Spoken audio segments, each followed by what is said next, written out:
Hello, everyone, and welcome to the Imagination Podcast. This is hosted by the PhD and PhD programs at Cabras University, and I'm Dr. Tony Blair. We are doing these podcasts in order to provoke the imagination, particularly as Christians, and particularly for some of us as doctoral students or researchers. But this has an audience that is wider than just those of us who are studying at that level. And it's been wonderful to have a variety of guests in from very, very different disciplines who are. We've been particularly focusing on some guests that help us provoke the imagination and think a little bit more deeply and broadly and fully what God is up to in the world. Today, I've been looking forward to this. And in fact, I've been looking forward to this in part because I screwed up the original scheduled date when Dr. Michael Cooper and I were going to meet. And I'm glad he's gracious and has come back and joined us at a later time than was originally scheduled. Dr. Cooper is the head of a network of missional movements that's called Ecclesiology, the author of the book by that name, when Ecclesiology is a Kairos partner. And so one of the things that they do is work alongside of us to deliver the PhD program, particularly to people who are leading missional movements themselves. He is also a scholar, a researcher, and a lover of God. Hmm. So welcome, Michael, Yeah. to the podcast. Anything more you want to add by way of introduction? I'm Oh, going to follow up on one of those phrases in particular. yeah, that was plenty. I like the lover of God though. I'll take that one. That's a nice way to be introduced. But nice to be here, Tony. Well, the lover of God was intentional because number one, it's true, but also before we get too deeply into these are related topics, overlapping, but um, that's uh, that's a phrase that comes up in Scripture. In fact, it's the name of somebody that comes up in Scripture, and you've Yes, just done indeed. something remarkable with that name. So why don't you tell us here? Yeah, I don't know. I hope I haven't done anything remarkable with the name, other than find it on an inscription in a couple places. But yeah, the name, the Greek here is Theophilus, friend of God or lover of God, and he has been a puzzle for New Testament scholars since Testament scholarship began, I suppose. People trying to figure out who exactly he is. And there have been multiple theories of who Theophilus is that, span the course of New Testament scholarship. But one theory that I was super surprised has not been discussed is that Theophilus could be from the city of Ephesus. And a couple of years ago, began a research project in Asia Minor on trying to understand the material culture of Asia Minor as it relates to the Christian movement. Because I've written about this, and that's what ecclesiology is about. It's a study of the movement in Ephesus. And I began to think that, gosh, if there truly was a movement, and I believe there was, I don't think Scripture is just making this up or Luke is writing some fascinating story.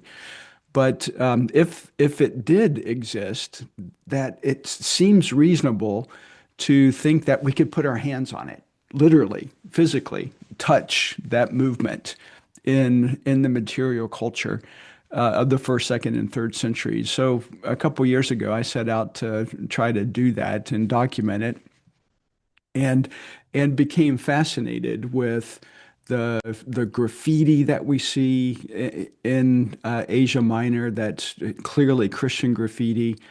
And inscriptions that we come across in Asia Minor that are clearly written by Christians.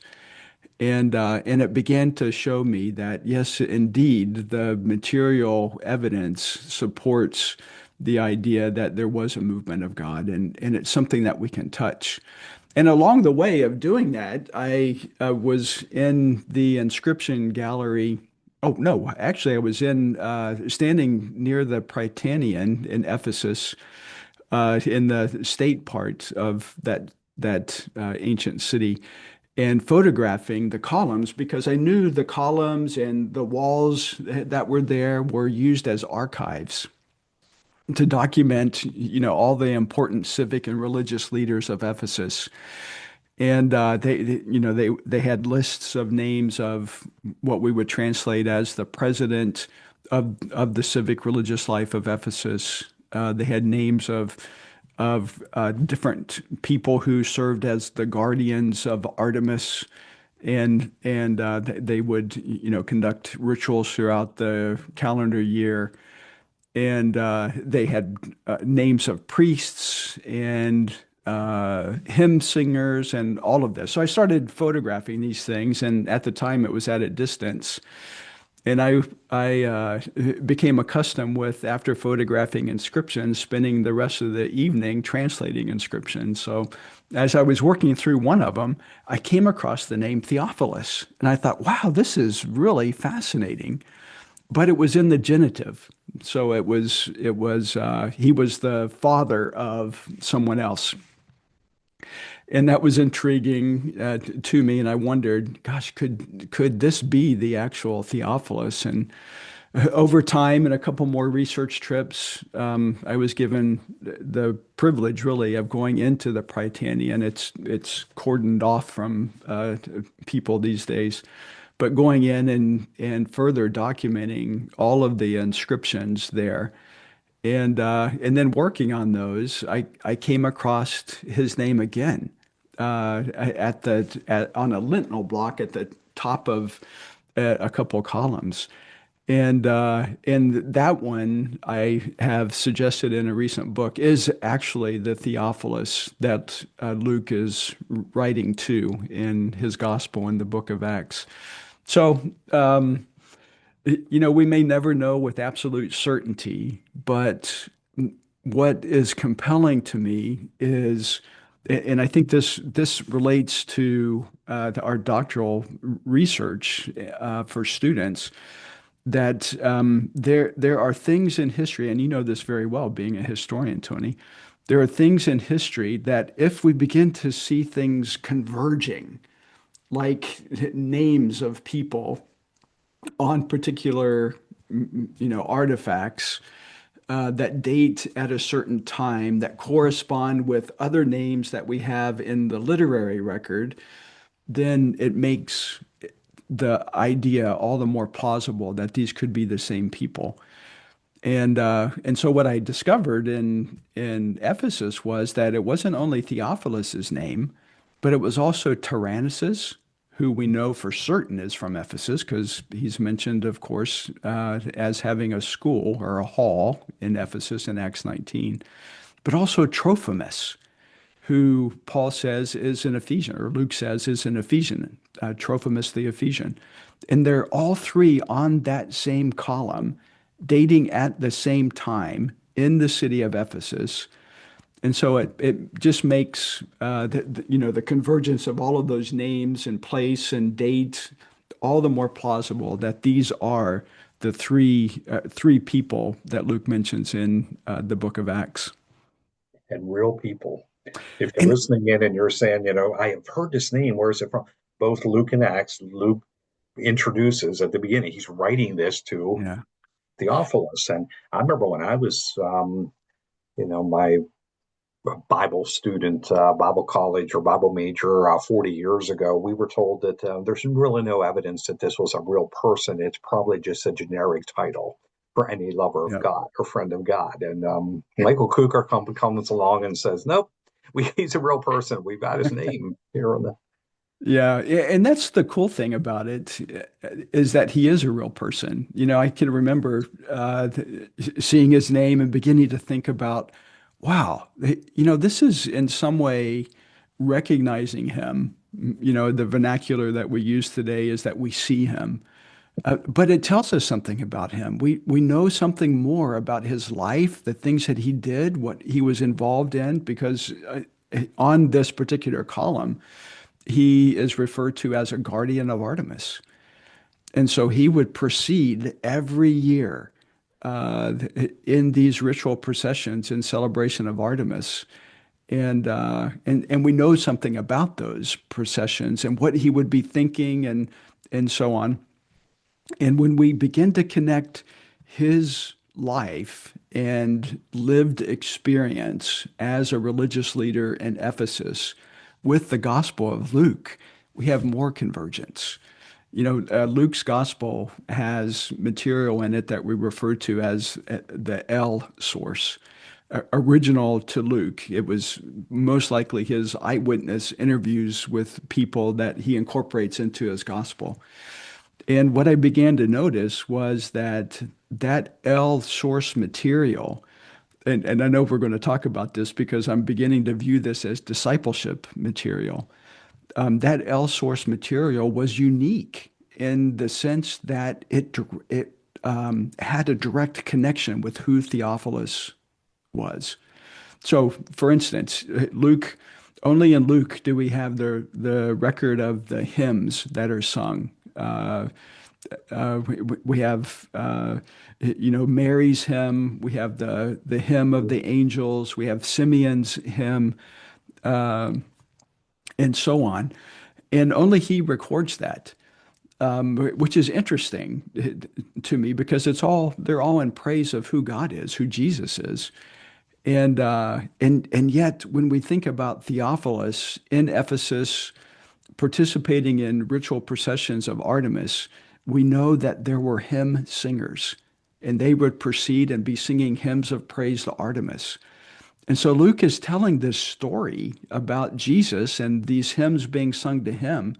And I could just imagine Theophilus's eyes opening up, saying, "Oh, that's something familiar to me. I have done this, but here these people are doing this in praise and glory of Jesus." And so you can just imagine. And then, of course, and I could go on about this, Tony, because it's so exciting. But then, of course, you have the unique nativity story about Jesus. He's Mhm. born in a wilderness kind of setting, if you will, on the margins, and then you have Artemis kind of born on the margins of Ephesus. Jesus is born on the margins of Jerusalem. Artemis born on the margins of Ephesus, and so on. So just some really neat ways in which Luke is trying to connect the Jesus story to Theophilus so that he would understand it. Yeah, and a real person incarnated, so he can understand and live it Yeah, out. Yeah, it's the yeah, incarnation.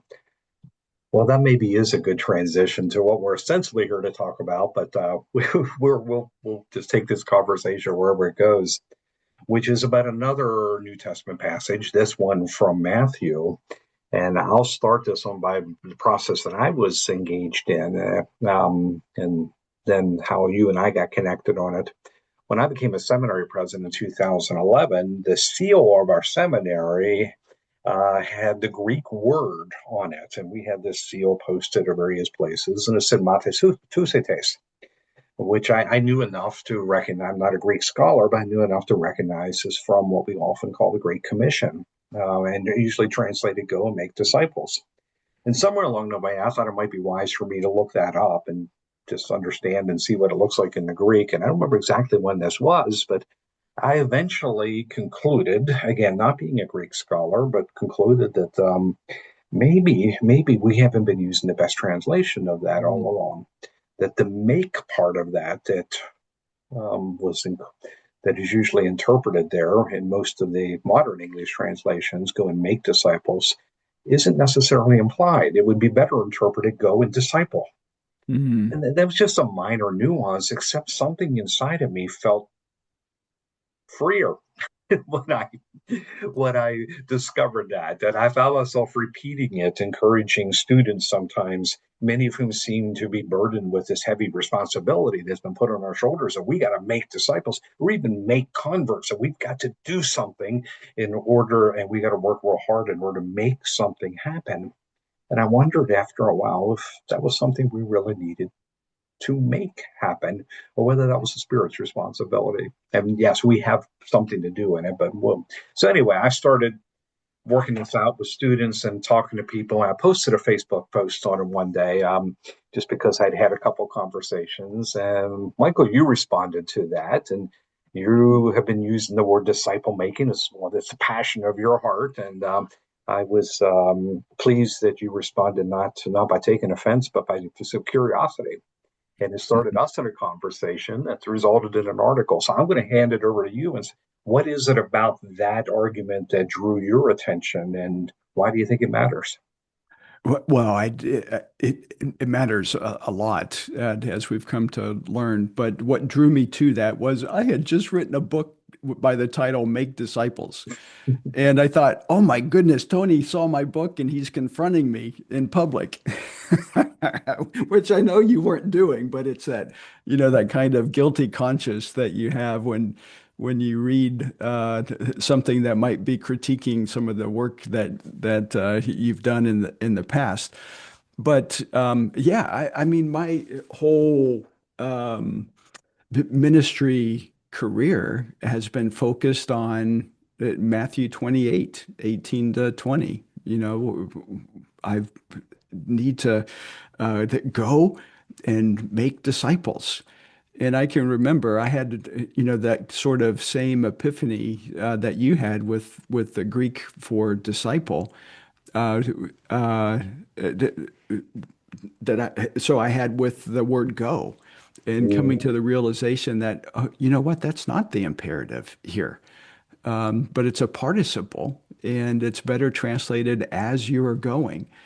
And that was a paradigm shift for me. And this was, gosh, I was teaching at the time at Trinity, and I thought, wow, this was liberating, like you said about uh, uh, discipleship, and um, and so I would share that with students. Because the idea behind the Great Commission, I think, as it was coined, we don't know exactly who coins it. It might be Hudson Taylor, but the emphasis here was, we need to send people out on mission because there's a world out here that doesn't know about Christ. And so that became known as the If I Great could Commission. interrupt just for a moment, I'm Yeah, part of the generation that grew up with Keith Green, who was a beautiful musician, but he had this song, this album, Jesus commands us to go. And there were yeah. people out there saying, you must go unless God specifically tells you to stay. And when I was 18 years old, I took that very literally. We gotta get pack the bags and go Mm, someplace. yeah. Now, so where did you go? I I went on short-term trips, Wow. but I've always regarded myself as a failure for years that I had settled into a pastorate here in the States rather than moving to, I assumed I was going to end up in Africa because that's Yeah. where all missionaries go. Yep. Yeah, you know what? I was the same, and I believed that and acted on it, and I ended up going. And Uh, you went to Romania. Went to, yeah, well, initially to at the time it was West Germany, but we were working in the Soviet Union and Eastern Europe, and eventually wound up in Romania. So I took that literally to go, and I read it as I need to physically dislocate myself from where I am to transplant someplace else. And coming to the realization that this is really a part of what the imperative is, and that imperative, as you and I are translating it, is discipleship. We're to disciple. It serves that purpose. It's as we are going, wherever we are, doesn't mean a physical dislocation, but it could be that as we're going to the supermarket, or as we're going to a library, or as we're going to the auto mechanic, it's in all of those places, wherever we are. That's the place where we're to go and disciple. And so that's a little of my backstory. But then coming to you and hearing what you were saying in that Facebook post, and then interacting with you on this, I thought, wow, I haven't really visited that word either. And I need to go back and do a little study of that. And lo and behold, Tony Blair was right. Um, The that Greek our scholars I was reading were right, but fortunately, Greek scholars I'm you're about to reading. read them. Yeah, yeah. And it is liberating, isn't it? I mean, both ideas that we don't have to physically dislocate to do this thing that Jesus is clearly commanding us to do. But in doing that, it's not us who is making the disciple, but that we are participating with the disciple maker himself. And it becomes so much more. Well, let's talk about some of the implications. I think one of the big ones is that disciple making, as we understand it, has become both programmatic and professional. Mm, We have the professional disciple makers that we outsource this to. We pay them to do this work, and they develop programs and curriculum in order to do it. And I'm not saying that that's any of that is bad or wrong, but what it means is that it is, if it is programmed, then we lose some of the organic, and if it's just the professionals, we lose what we ordinary Christians are invited to do. That was characteristic of the early church, yeah. and including these Trophimus and Theophilus and who was your third one here? Who are Yeah. Yeah. yeah, Tyrannus. Yeah. yeah. Um, so maybe there's something to be recovered in terms of an organic ministry of the church, simply by a better translation of what Jesus was telling his original disciples to do. What does discipling Mm, look like then? hmm. If it's not a matter of making disciples, if it's not a matter of outsourcing it to professionals, of turning it into a program. Well, Yeah. what do you think, Michael? Yeah, well, and this is where I think looking at Theophilus and Luke and the things that Luke writes to Theophilus really have helped me think more about this because if in fact Theophilus is from Ephesus and what I've described earlier is how we need to look at the Gospel of Luke, then what it's telling me is that our discipleship needs to be indigenous. It needs, I don't like the word contextualization, but it certainly needs Mm, to be contextual. And so in our program, we talk about missiological theology.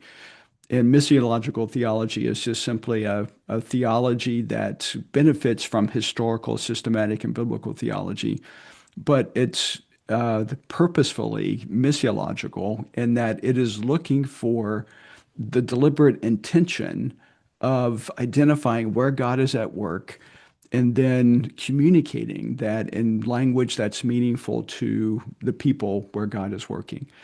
And so, with what we see in Luke with his L source material and how that connects with Theophilus, that's precisely what he's doing. He's communicating something that's unique for Theophilus. I mean, we benefit, of course, because it's the Word of God.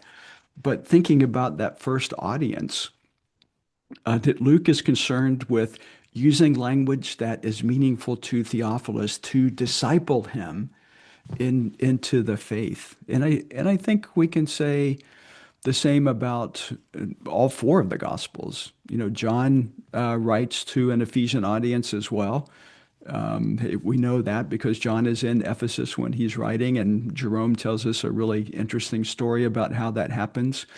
But the language that John uses in that gospel directly connect with his audience. And Mark, the same, his language connects with a Roman audience.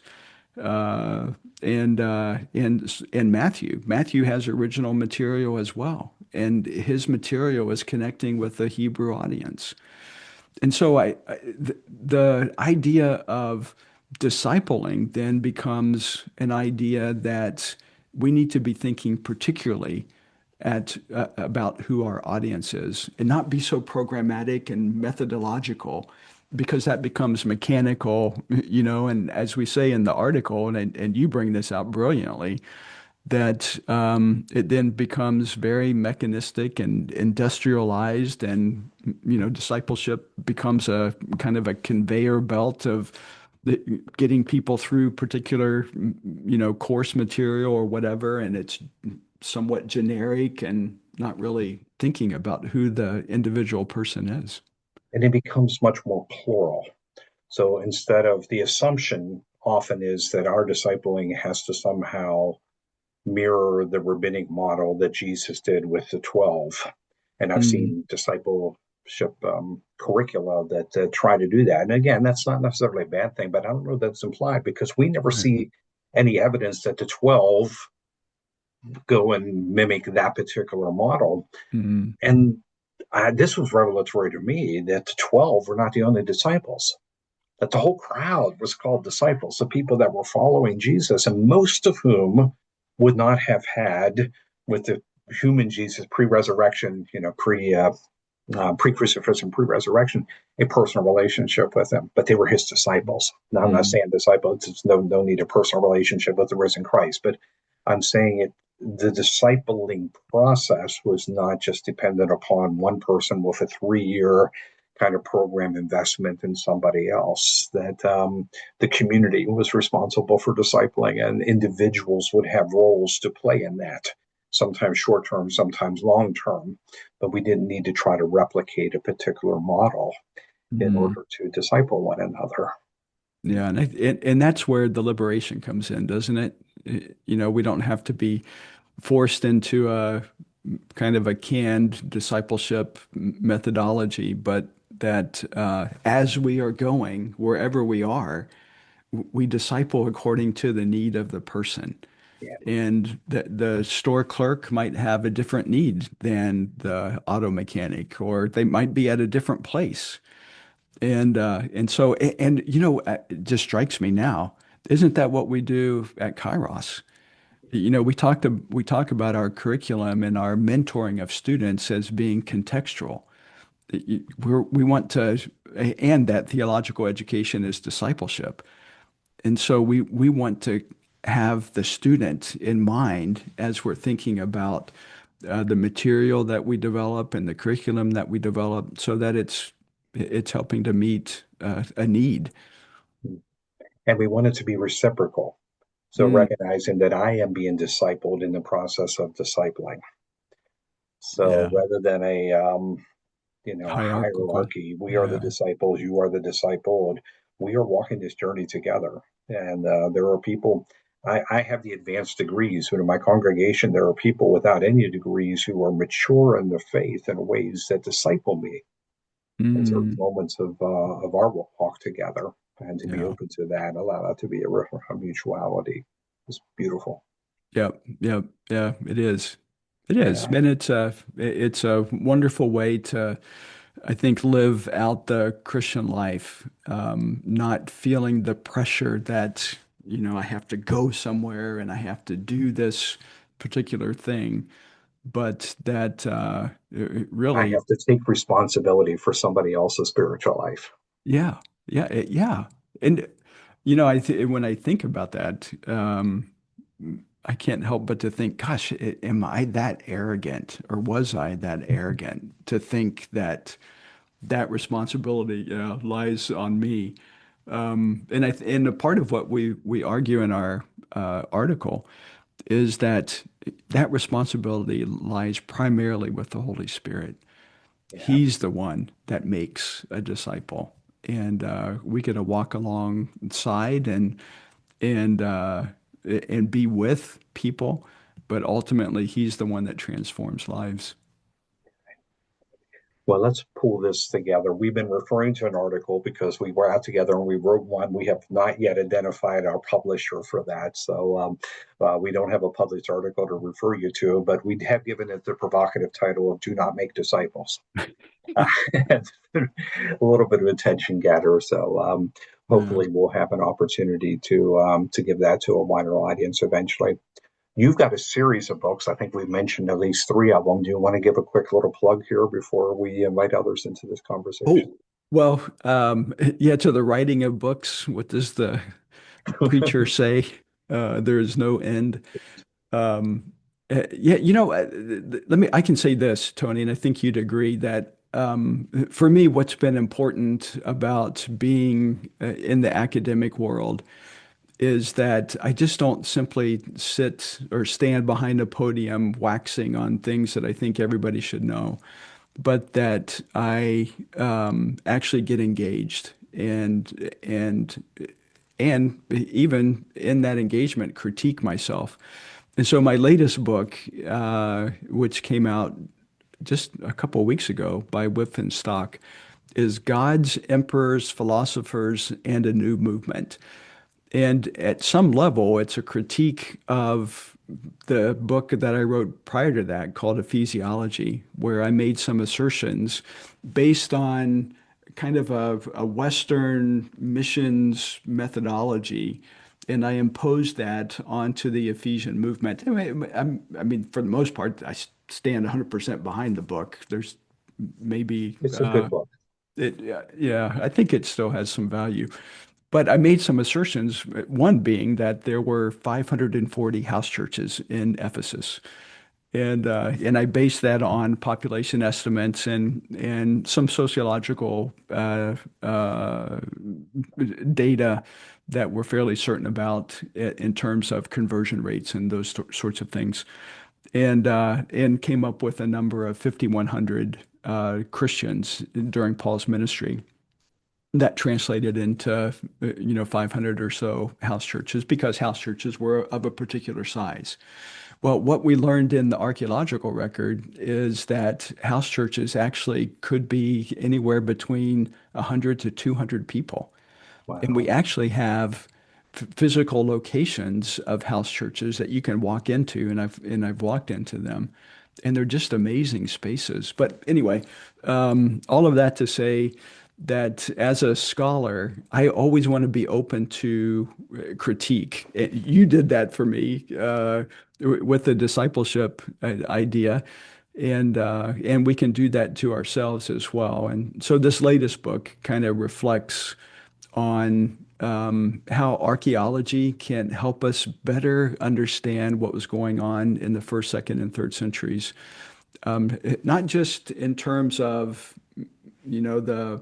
the architecture and those things, but the whole socio-political, economic, educational worlds, and how Christianity had to deal with that, and then even the physical evidence for Christianity dealing with that. And so that's it was a super fun book to write, and I hope that it serves the ministry and believers well. I have no doubt that it is. It's still sitting on my shelf. I haven't gotten to it yet, but I haven't even seen a copy of it yet, Tony. maybe it's in my Amazon shelf then. I'm not sure, but Yeah, no, it could be. It came out, and I people are sending me pictures of them with the book, and I'm thinking, where's my copy? I haven't even seen a physical copy of it yet. But well, I recommend that. Look for Michael. I'll probably post some links along with this. But thank you. We could have gone on for the next hour and a half on these related and overlapping topics, but thank you for your enthusiasm for it and not just finding some interesting things, but again, this is the imagination helping us to reimagine not just mm, what was going on there, but then the implications for how we live this out in our own life. As the Theophiloi, we are the lovers of God of our generation, and we get to practice this faith and be discipled and be disciplers as we walk through the journey God has given us in our own time and place. And maybe it's not as traumatic of an experience as we've been led to believe. Thank you, Michael. you're welcome.